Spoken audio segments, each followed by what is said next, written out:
Hello.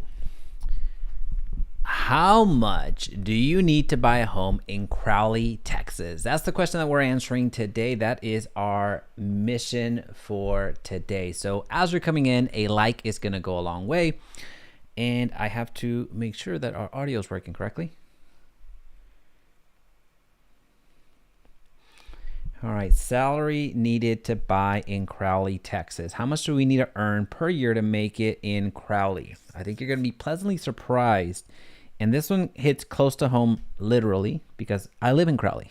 So this one's going to be pretty exact. I should probably just go get the property tax bills of all the properties that I have here. So if there's time, I'll go and do that because I just got through with a few of them. All right, so let's get into it. How much do you need to earn to make a purchase in Crowley, Texas? There we go. That's what we're doing today. So let's get started. We're going to go into the real estate. We're going to go into property taxes. We're going to go in HOA. We're going to go into anything and everything. There's a ton of experience that I have with the market, not only with the homes that have been sold here in Crowley from what I do as a real estate professional, but also in personal ownership of the properties that I have here. So let's get into it. In order to understand where we're going, well, let me rephrase that. In order to understand the salary needed, we need to understand what homes are even selling for. So this is a website that I really enjoy because of the part that we're going to get into here in a couple of seconds. But first, let's analyze what Altos Research, which is market data that is real time. It gives you information on what's happening in Crowley right here and right now. So this breakdown, regardless of when you're watching this video, is going to help you so you can make informed decisions. This week, the median list price for Crowley is $368,500 with the market action index hovering around 38. So the market action index basically lets you know, is it a seller's market or is it a buyer's market? From a seller's market perspective, it means that they have the leverage, they have the power, quote unquote.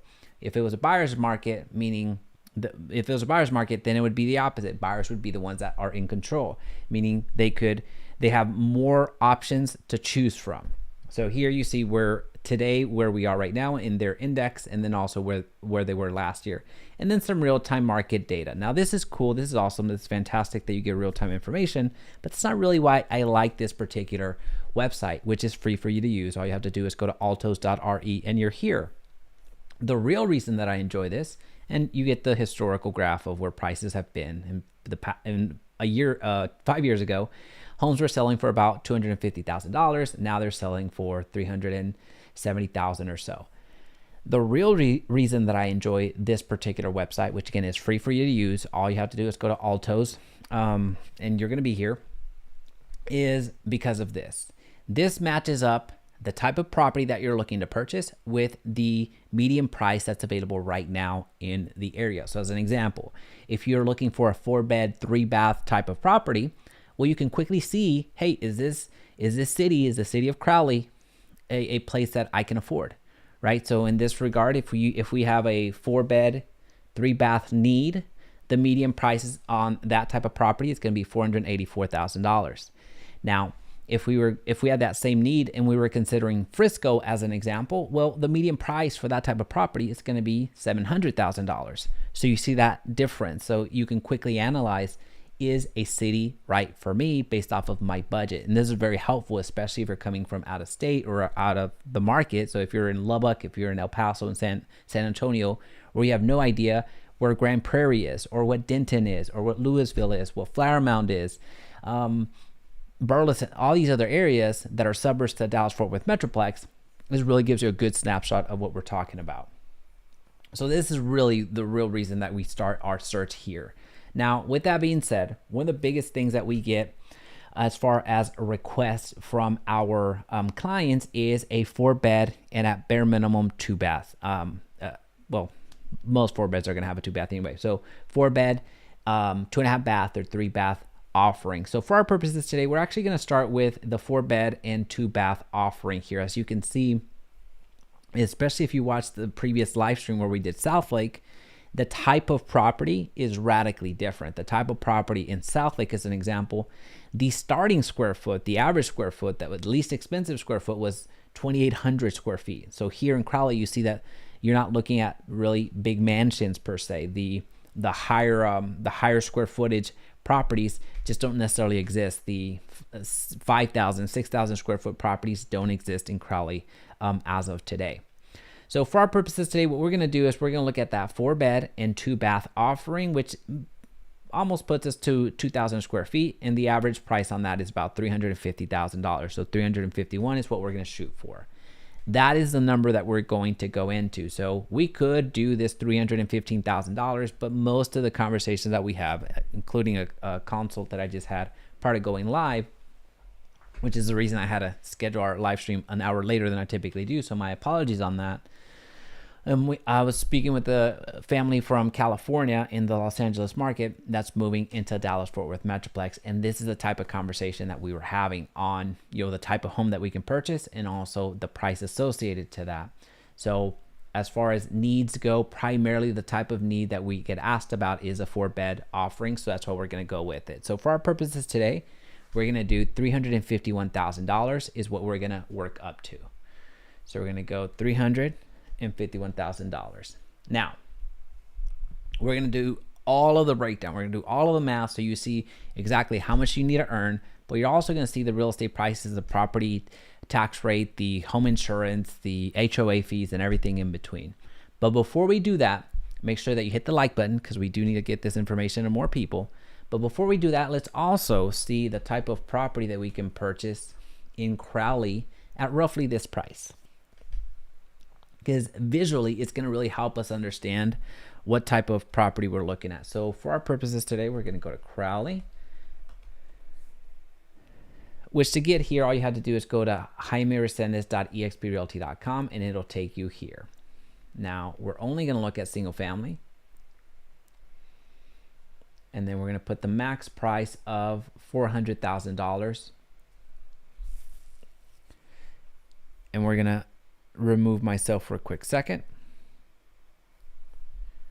So I want you to visually see the type of properties that are available in Crowley for this price, for around the $350 mark, $350,000 mark. So you see 150, you see 200, 250. So the least expensive property in Crowley right now is a $150,000 property for a little bit over 1,000 square feet, 3-bed, 2-bath. And then we jump up into more of the average per se, the 250s up here. Then you have a 260 right there. You have a 275 coming soon. You have a Crowley 285 up here. So you see the square footage is about the almost 1,400 square feet. Then you get into larger homes up here, getting into the 300s. Now here, something to note is now you're starting to look at new builds, right? So new builds, where actually previous family that I was just speaking to, we were speaking about new builds and the price differences between new build in certain regions and certain cities. So here for $325,000, you get a brand new build for that has about 1,400 square feet. And these, I can tell these are D.R. Horton homes already, which is not a bad thing. I own several D.R. Horton homes, but just that one looks like an LGI. 350. This is around the price point that we're looking at right now, $351,000. All right, so with that being said, we're done with that. Just want to give you a visual taste of what it looks like. If you want to see additional properties in this price point, then I encourage you to check out Zillow's, Realtors, Homes.com, and get the visual cues there. What's going to be best, the highest and best use of our time today, is going to be more on the analysis. All right, so let's get into it. We are buying a house in Crowley, Texas for about $351,000 because we have the need of 4 bedrooms minimum. That is our goal at this time. So down payment, let's talk about down payment. There's primarily going to be 2 types of loans that you're going to pursue. It's either going to be conventional or it's going to be FHA. Each one of them has some different criteria, but to give you an idea, conventional, you're typically looking at needing a higher credit score, but ultimately it's going to give you more flexibility. It's going to actually cost you a little bit less long-term with this type of loan. The minimum down payment that you can have with the conventional loan is 3%. That is, in a nutshell, that's what a conventional is. FHA loan. An FHA loan, the minimum down payment there is 3.5%. And the FHA is going to, you can qualify for an FHA loan with less, not as, if you don't have as good of a credit as an example, you can qualify for an FHA loan. So it's a little bit more credit friendly. But long term, it's going to cost you more in fees. It's going to cost you more in interest generally. So if you were looking at the two options, I would, in most occasions, you're going to end up going with conventional because of the flexibility, the lower cost, and just it being a better solution for most people. But with that being said, what we're going to do is we're going to put 5% down. Why did I choose 5% down? Because it's a round number. You can, most loan products, you can, well, not most, all loan products, you can decide how much down you want to put down. Now, one thing that I will say about down payment is this myth of needing 20% down in order to purchase a home. That's not the case. That is a myth. So where the 20% comes into play is if you put 20% down on the purchase of a home, then you avoid what's called mortgage insurance. And both of the conventional and FHA products, those loan products have that mortgage insurance. They just call it different. So if you put 20% down, regardless of the loan that you go with, conventional or FHA, you avoid that additional mortgage insurance every single month. That's the big distinction there. But you don't need 20% down, because I understand that not everybody has 20% down to put on a $351,000 property. That's a lot of money. I recognize that. All right, so that's a little bit about down payment. Let's get into the interest rates. Interest rates are going to vary day to day, are going to vary depending on when you're watching this video. So the best thing that you can do, by the way, this sheet that you see here, just go down to the comment section, and there you're going to see it in the, I think it's called buyer calculator or buyer tools. Sorry, I keep scratching my eye. Something's going on with my eye right now. I believe it's called buyer tools or something like that in the description. So make sure you go and check that out, because you have this, it is linked down below for you to check out. The easiest thing for you to do as you're following along and doing your own breakdown, the easiest thing to do is go to mortgage interest rate today and scroll down here, and you're going to find the type of interest rates that are available right now. And when I say right now, when you're watching this video. So we're going to say it's a $300,000 loan. I know it's not 300, but that's close enough. It's not going to change too much. We're going to put 5% down, and we're going to say that our credit score is 720 or so. So right now, at the time of this recording, we've had a recent little run up, as you can see here from April. April's been a challenging interest rate. So you see where it was early April, and then where it has been here towards the end of the month. So it went almost half a point up. That's how quickly things can change. So at the time of this recording, we're looking at a fixed rate of 7.58. So what we're going to do is we're going to go with 7.58 is our interest rate. Hopefully, by the time you're watching this and you're doing your own breakdown, it's in the 6s, in the 5s, in the 4s. Hopefully it's lower. If it's higher, then, I mean, it is what it is. But this gives you a really good blueprint on how to calculate this yourself. Now, but look at the difference. So those of you that are that underestimate the credit score and how much it affects your specific situation, do anything and everything you possibly can to improve your credit score. Do anything and everything that you can to improve your credit score when you go out and purchase a home. Because look at 7.58. Look and see what happens when you get above an 800. It drops it almost 0.2%. which it amounts to thousands and thousands of dollars over the life of this loan. Anyway, let's continue. So now that we have the down payment, which is totally optional to you, it's something that you get to decide. Do you do the minimum, depending on the product that you have, either 3% if you're 3.5 if you're going down FHA, or do you do 5%, 8%, 12%, whatever the case may be. For the most part, it is your decision. Sometimes a bank will ask you to put a little bit more money down if they're going to qualify you for a certain amount, so just be mindful of that. The interest rate, this is something that the market decides along with your credit score. And that's what ends up deciding it. How long is your mortgage? Most folks end up going with 30 years. Property tax rate. The property tax rate is something that we're going to do together. Property tax rates are something that not all cities make it easy to find. In fact, very few cities make it very simple and easy to find. So that's why with the videos that we do here, when it comes to addressing how much do you need to earn to purchase a home, this is where we spend a good amount of time.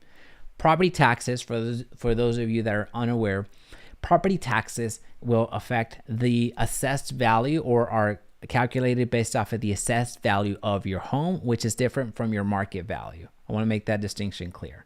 So although we are buying this property for $351,000, which is the market value, chances are that the assessed value, meaning what the county, in this case Tarrant County, which is the county that Crowley is in, is assessing the property value at less than $351,000.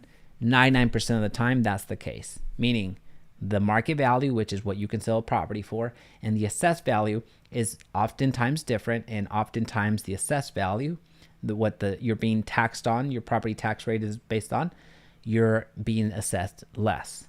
Now, property taxes are historically higher in Texas. Texas has the 6th highest property tax rate in the country. New Jersey is number 1. So property taxes are a real thing here in Texas, where you can find yourself spending a couple $100s into a couple $1,000s per year. Let me phrase that, per month. So it's a very big deal. Now here, with the previous analysis that we did, was actually this analysis is one that I did with my client just right now. This was based off of a Garland, based off a Garland property tax rate. So what we're going to do is we're going to find what Crowley's property tax rate is right now. Crowley, and I don't know how to spell it apparently. Crowley property tax rate.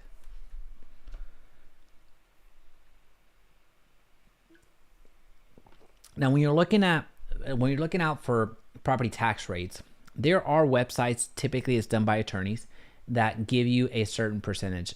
Don't go off of that. Go off of the city, wherever you possibly can. Go off of the city information, because that's going to be the most current, and hopefully it provides it in a very simple way.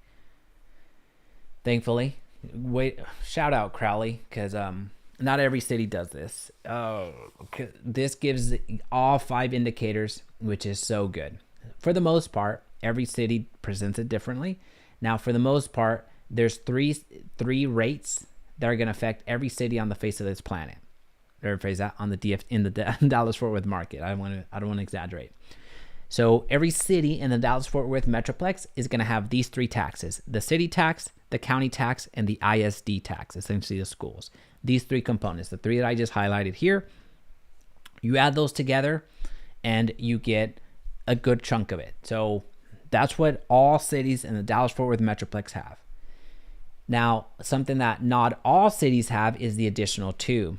Most cities either have one more or a combination of either a hospital district one or a college one or both. In this case, Crowley has both. So essentially it's 5 numbers that we need to add together.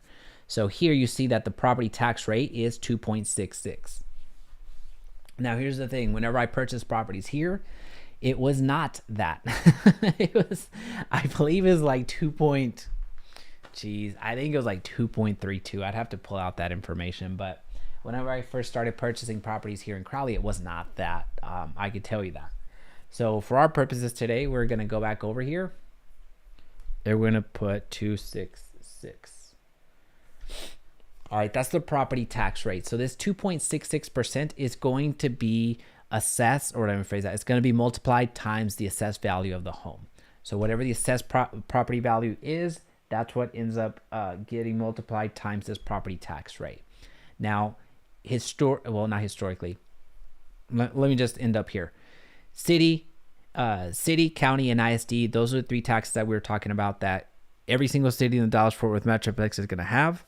And then the other 2, the hospital district one or the hospital network one, and the higher education one, which is typically like a community college or a college district, those you're going to have a combination of the 2. So in this case, although they're not huge numbers, they are still numbers nonetheless. Now, if we go back And the reason that that I mentioned, hey, don't use whatever third-party websites are out there. I would much rather you go to the source, is because of this. If you were coming into doing your own research and trying to analyze what property tax rates were in your market or in the city that you're looking for, you would see 1.45%, and you would think, okay, well, that's what the property tax rate is. That's what I'm going to be paying in taxes. Well, as you can see, that's a radically different number than the actual 2.66. So it undershoots it by 1%.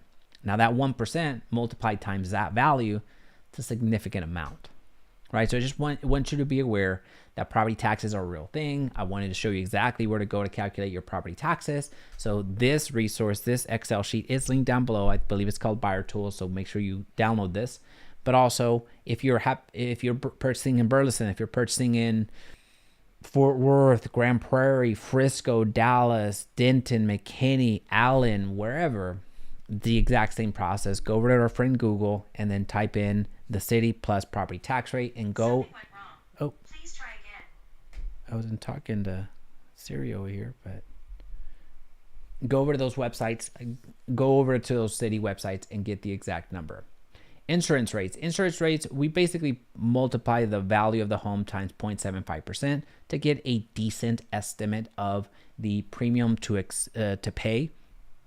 This is going to change based off of coverage. This is going to change based off of area that you're in. This is going to change based off of a lot of different things. Unfortunately, home insurance quotes just vary so much that we just have to generalize and really try to get a macro number, and we typically just multiply times 0.75% to get a number. Mortgage insurance rate, so we're going to assume that we're going to do a conventional loan and that it's a good credit score. We're not putting excellent credit score, we're just putting a decent credit score just to calculate the mortgage insurance that we're going to be paying because of the down payment not being 20% down. And then yearly HOA fees, for the most part, if you're buying a new construction home, in which there are a lot of in Crowley, you can expect to pay HOAs. There's just going to happen. Over 80% of the new builds that are being built right now across the country are going to be sold into HOA communities. So we're just going to put a reasonable amount of $400 per year. Now that is not included in the loan. You're not paying that in the loan. That's something that you pay at the beginning of the year, independent of your loan. But we're going to factor it in here in the calculation just so you can budget for it. But I'll make that distinction when we get there. All right, so with that being said, we know the numbers, the current market numbers, plus what our expectations are. Now, what we're going to put in is how much we're making. Again, the goal of this live stream, the goal of this video is to share how much we need to make in order to purchase a home in Crowley, making these assumptions. So we're going to assume that we make $75,000. That's the assumption that we're making. Now, we do need to include the debt. So what is debt? Car loans, credit card payments, child support, student loans, anything that is categorized as debt, we need to have that number on hand. So all you have to do is just name your debt down here and put the amount that you're paying every single month. Now it's the minimum payment. You don't need to put, if you're putting extra, don't put that in there. Put the minimum monthly payment, because this is what the bank is going to look at to see how much you can actually afford to pay. So it takes your income and your debt, and it has a calculation on the back end. So it's called a debt to income ratio, that it will determine how much you can actually purchase. So this will do the calculation for you. Now, if there's a co-borrower with you, somebody else is going to be on the loan, you can put their income here, their debt, and the amount, and it'll factor that into the calculation. The calculator that we're using today is called a max price calculator. It lets you know the maximum that you can borrow, and it'll give you different tiers, different ranges based off of the amount that your specific situation, also the market situation. So here, we're going to ignore this for a quick second, and I'm going to show you the breakdown. So the way that this calculator works, it gives you different, think of it like risk tolerances. It gives you, if you can qualify for up to this amount, and if you purchase a property in this range, this is what the monthly mortgage payment would look like, plus how much of your income is tied into your housing expense. Same thing here. If you purchase a home for $171,000, your monthly mortgage payment is going to be this, and that would equate to about 37% of your income. And it goes on and on and on. Now, for our purposes today, we need to get the number to get to 351. So we try to get the moderate and or aggressive number to get to that amount. So I have to do it back here is $1,000 and see if that adjusts it. We're close. We're close. So you see how the numbers went up. So let's just say we make $100,000.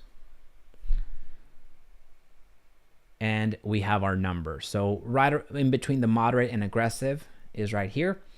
So our average price that we were trying to shoot for was $351,000, which gave us that 4-bed, 2-bath product that we were looking for. Now remember, there are homes that are less expensive, including you saw some homes that were selling for a new build home that was selling for $325,000. Well, if you were making $90,000, if you were making, including I believe $75,000, I believe the number was already at $325,000 on the risky side, you could afford to purchase that home. But for our purposes today, we're going to say that you need to make $100,000 to purchase that type of property, and I'm not going to say comfortably, but with moderate risk level. So you have the safe, conservative, moderate, aggressive, and risky. The further down you go in risk level, or the further down that you go in terms of the percentage of your income that goes into housing, the better credit score you need in order to purchase that, or in order to be qualified for that loan. So the max that you're going to be qualified for based off of these parameters, you're looking at about $380,000, assuming really good credit. But for our purposes today, I think we've already solved it. We need $100,000 to purchase a home in Crowley based off of that down payment. Calculation up here is what I'll use to really go into explanation mode of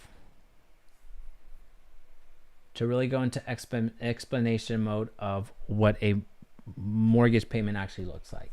So don't look at this next calculation. I'm just trying to get this number to be where I need it. This is close enough. I wanted this to be 351. 346 is fair enough.